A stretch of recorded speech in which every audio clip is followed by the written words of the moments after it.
Hello, people of the world of the internet watching videos that have to do with automobiles. Welcome to this. It is time to say goodbye to the Celica Supra. I don't want to film this part. I'm gonna get teary-eyed. So it took a little while for me to be able to do this just because, as you guys know, I do almost everything on this channel entirely by myself. But the car is now finally ready to go to its new owner in Texas. And today is the day that I ship it off. These guys are taking pictures of the car to make sure it's clean and I'm not delivering a dirty car. I did my best. I had to drive it like 20 feet in wet asphalt. I'm being sarcastic right now. I paid for an enclosed trailer to haul it just because I didn't want it to be on a regular car hauler because the car's really low, and also I didn't want it to get dirty. That's important when you're giving someone a car. You don't want to give them a job. Like, here's your new car, now clean it. It's bittersweet. It's happy because someone won this. It's sad because I really liked this car. Goodbye, frog.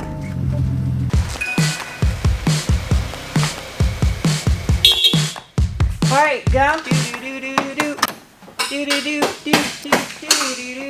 I'm amazed how many times I've been able to reuse these clipper noodles. That side. Fog light.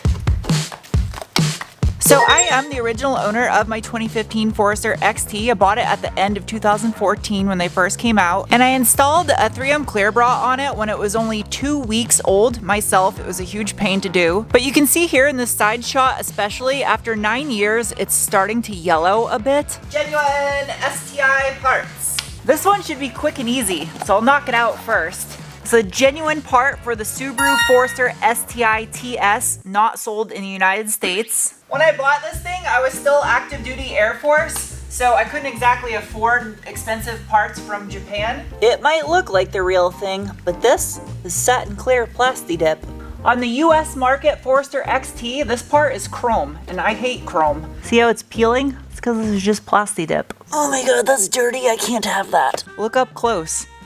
You can't replicate the real thing the same. For those of you that appreciate the excessive attention to detail I'm paying here to make sure this is done correctly, this is for you.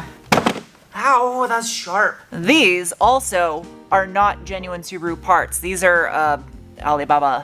While those may be knockoffs, they are replicas of a genuine Subaru part. These are the real deal, which was a factory part offered on the Japanese market Forester SJG, known as the accessory liner LED. I mean, look at that wiring. It even has the genuine foam on it. That's how you know it's good stuff. A little bit of all-purpose cleaner. Scrub down inside here. How did a bug get behind that? Tech tip. If you're buying parts for your vehicle to change and enhance the appearance, and keyword enhance, a little bit of quick detail spray, and you don't clean and detail around those parts when you install them, what's the point? Clean. Clean. Instructions. Genuine Subaru part versus cheap knockoff. There's a huge difference in the quality between the genuine Subaru one and the knockoff aftermarket one. Massive difference in quality. This looks more like the OEM bezel that was there in the bumper from the factory. Oh, that looks so much better. The genuine Subaru ones are held in with actual metal brackets. I've always been conflicted with buying replicas of expensive parts because I feel you're taking sales away from the companies that put a lot of engineering and effort into making those higher quality original components. Even though this is a genuine Subaru part, it didn't come with any instructions. Not that it would help anyway because I can't read Japanese. But I do have digital instructions on the interwebs. Subaru even has prescribed routing and locations for the zip ties. Take off the aftermarket one. So if I do this, oh, it's got bends strategically. Aha! Zip tie right here. Make sure this is nice and clean. Stick one of these in the middle. These things just hold zip ties. They're like a zip tie bridge. Don't worry, I'll make it smooth.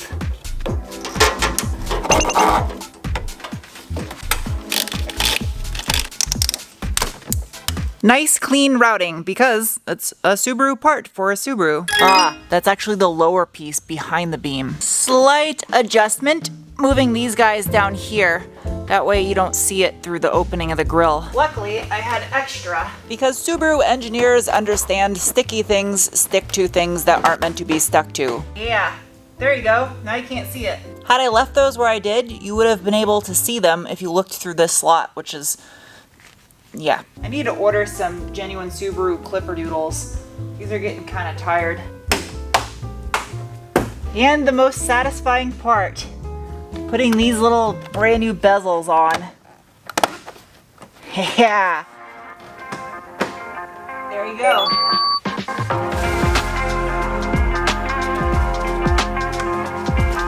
It's now the second day in this video and I got some more stuff to do on the inside as well as the wiring. Old wiring.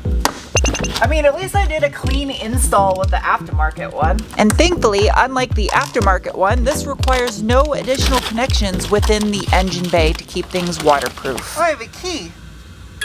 Where's that key go to?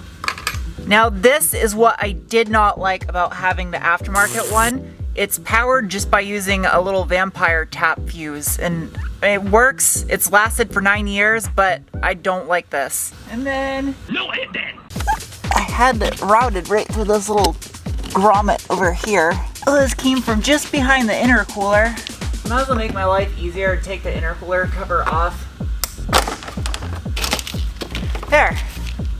It's all out. This will be slightly different since my vehicle's not right-hand drive. It just means I don't have to go as far along the top of the firewall. Goes underneath this wire. Remove this tape. I'm going to make a slight trim. Okay, plastic is separated. Fill this gap. Now replicate how Subaru had it right here. The hole isn't centered, but I don't want to make another hole just because this hole isn't centered. That's just stupid. So the firewall grommet can eat my ass. I had to take the intercooler off just to get it pushed back in. This does make it way easier to do the zip ties with the intercooler out of the way. Alright, back on this goes.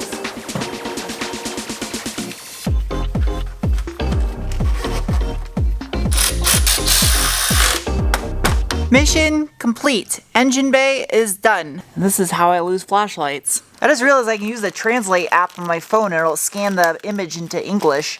So I was able to see how to install this. Red is number 1, black is number 2.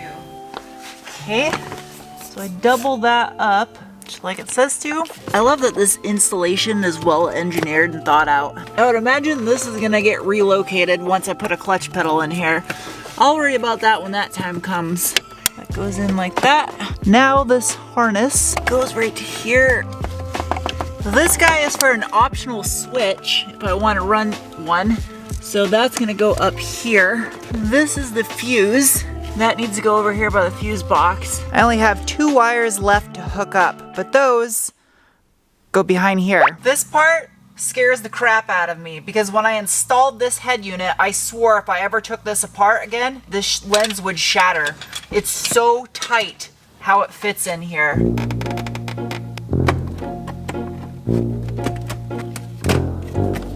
Got it. You have to be so careful you don't flex and crack that screen. God. Not so pale. You're on it. I really didn't want to have to do all this just for 2 wires, but I don't want to take chances. This is the final part. It's a Subaru harness that was included with it, and it has auxiliary taps for the lights, so that way it's powered and fused correctly. Well, these don't go down there. 4 hours later.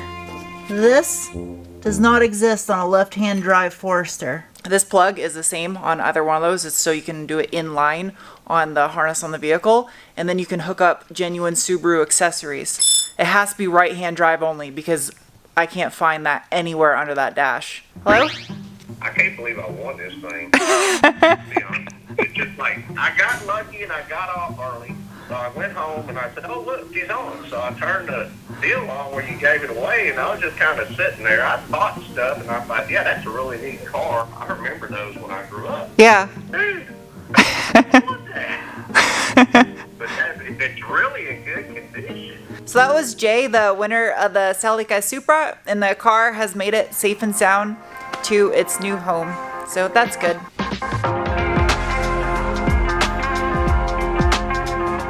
Welcome to date number 3.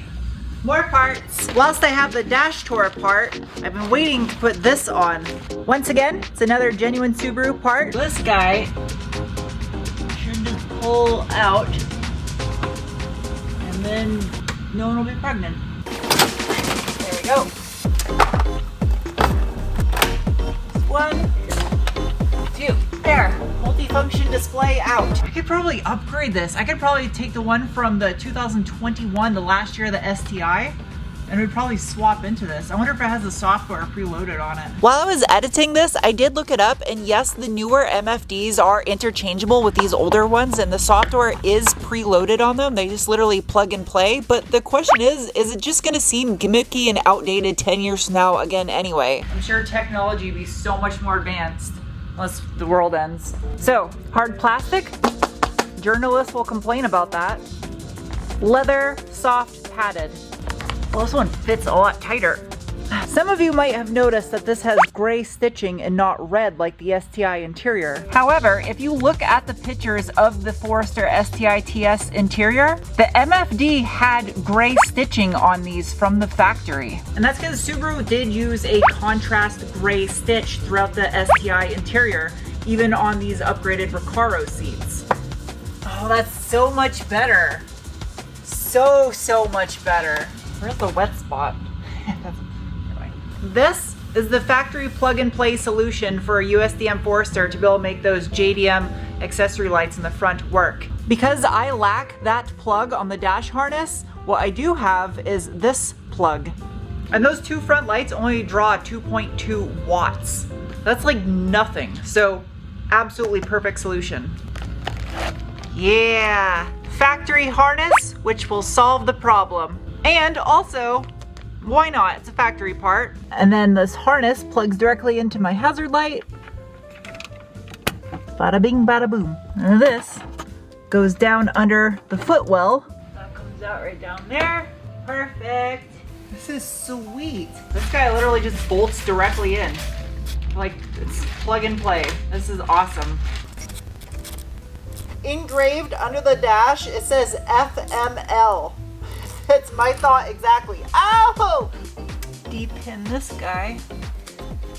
There we go. That's depinned. The only part of this that is not plug and play is I'm combining the two circuits for the front bumper LED accessory lights to the under footwell illumination circuit via the power and ground at the plug where it goes into the driver's side lamp. Put this thing back on there. I did this as close to factory as possible with soldering the two powers and two grounds and combining them into the same plug. Wrap the foam around the plugs down there so nothing rattles under the dash. Ouch. There. All I gotta do is zip tie the wires so it's nice and tidy, but that fits nicely into place, bolts right in. Wait, I gotta wrap foam around the ones behind the gauge cluster before I put that in. That from rattling. All right, now I gotta put my glove box back together. Put my HVAC vents back together. A little bit of wax and grease remover. Passenger side is mounted right here underneath that little recessed area behind the panel. Hook my battery back up and let's give this a shot. I didn't hook the optional toggle switch up that it came with. I just didn't want to drill a hole in the dash, so I'm going to buy an extra OEM Subaru fog light switch and wire that up instead.